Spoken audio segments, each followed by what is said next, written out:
तो एक तरफ है मेरे MX3 वेरिएंट जिसकी कीमत है 15,99,000 एक्स शोरूम, और दूसरे तरफ वहीं पर है AX3L और इसकी कीमत आती है 1699। ऑन रोड प्राइस क्या है कुछ देर में मैं बताने वाला हूँ।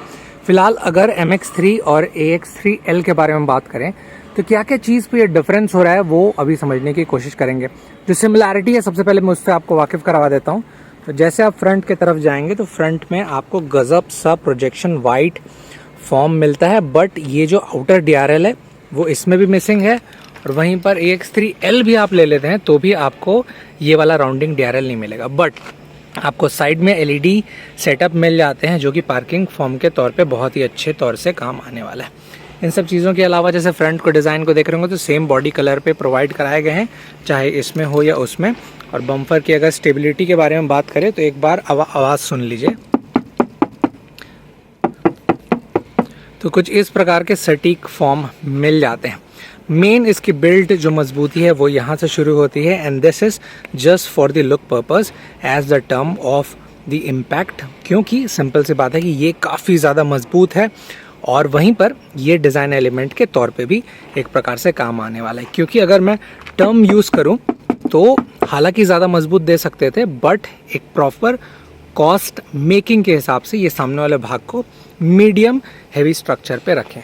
इन सब चीज़ों के अलावा आपको साइड में बल्ब इंडिकेटर मिल जाते हैं, और जैसे मैं फ्रंट का मैं दिखा दिया तो अब आपको इसके मेन डिफरेंस से वाकिफ़ करवाता हूँ।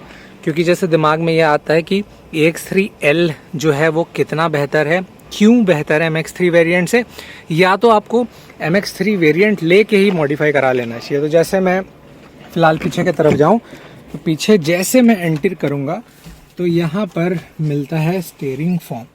अब स्टीयरिंग फॉर्म में छोटी मोटी चीज़ है, जैसा राइट साइड पे बता दे रहा है क्रूज़, लेफ़्ट साइड पे phone cut, volume up down. तो अगर मैं इसको चालू करूँ तो क्या डिफरेंस आएगा।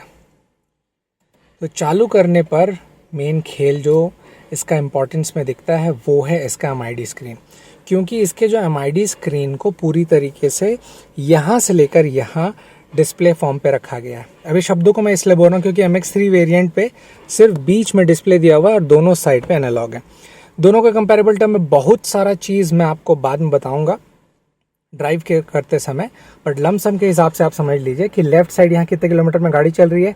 MX3 वेरिएंट में लेफ्ट साइड पे RPM बताता है, और वहीं पर यहाँ जो RPM बता रहा है राइट साइड पे, वहाँ पर वो उल्टा कितने किलोमीटर में बताता है। इसके अलावा कंट्रोलिंग्स के लिए जो बटन्स हैं वो यहाँ पर दिए हुए हैं। शुरुआत होने पर आपको हमेशा ऐसा कुछ इंटरफेस दिखेगा, फ्यूल इन्फो, इकोसेंस, एवरेज स्कोर और थार रॉक्स का एग्जैक्ट प्यारा सा replica with the green base, और नीचे आपको छोटी मोटी चीज़ें बता देती जैसे कितने किलोमीटर रनिंग, और लेफ्ट साइड बता देगा फ्यूल इंडिकेशन। कंट्रोलिंग्स के लिए यहाँ जैसे आप देख रहे होंगे तो फिलहाल ये सब बटन से आप इसे टॉगल कर सकते हैं, एग्जाम्पल के तौर पे जैसे मैं अभी आपको करके बता रहा हूँ। तो ये थोड़ा सा बेहतर है AX3L का। वहीं पर जैसे इसके तरफ जाएं तो AX3L पे ये जो डिस्प्ले फॉर्म है इसका इंटरफेस अच्छा है। अब मैं 2-3 चीज़ों को जो बोल रहा हूँ ना, एक बार उसे अंदर से आपको दिखाता हूँ किसे MX3 वेरिएंट में, तो आप अच्छे से टैली कर पाएंगे। तो फिलहाल बंद करने पर वो कुछ ऐसा आपको मिल जाता है MID स्क्रीन का इंटरफेस। और जैसे मैं डोर को कुछ क्लोज करूँ और मैं आ जाऊँ इस वाइट वाले भाई साहब से दूर हट के इस रेड वाले भाई साहब को, जो कि MX3 वेरिएंट है।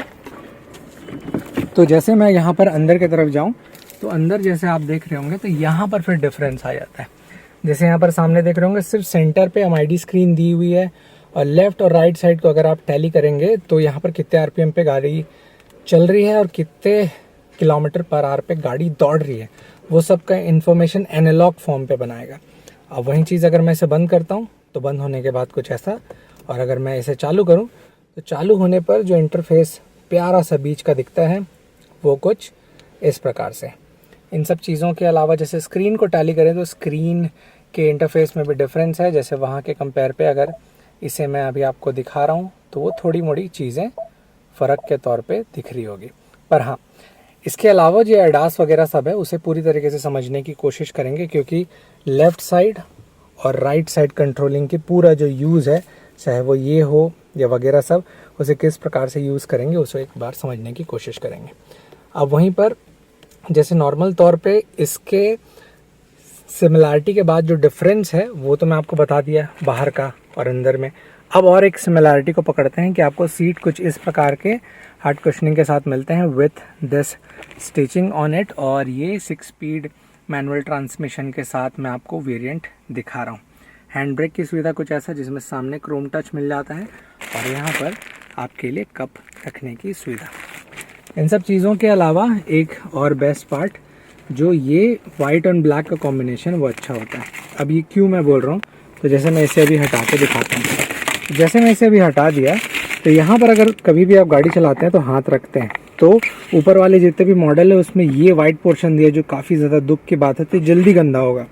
और ऊपर वाले को भी यहाँ पर ब्लैक दे दिए हैं, तो कभी भी ये हो जाता है फ़ायदा कि आप हाथ रख के कंटिन्यूस चला रहे हैं तो ये गंदगी नहीं होता। और मैं इसलिए बोल रहा हूँ क्योंकि जो वाइट वाला भाग है इसमें हल्का सा भी छू आता है तो काफ़ी ज़्यादा साफ़ करना पड़ेगा। तो MX-5 वेरिएंट के नीचे से जितना भी आप वेरिएंट देखेंगे सब में ये चीज़ सिमिलैरिटी है। सो इस जो प्यारे इंटरफेस को बंद करने के बाद अगर मैं टैली करूं कि और क्या क्या चीज़ें इसमें मिल जाती है, तो बैक जाने पर ये देख रहे होंगे आपको AC के वेंट्स मिले हैं और सफिशिएंट लेग स्पेस मिलता है। लेग स्पेस की किसी भी प्रकार से कमी नहीं मिलती।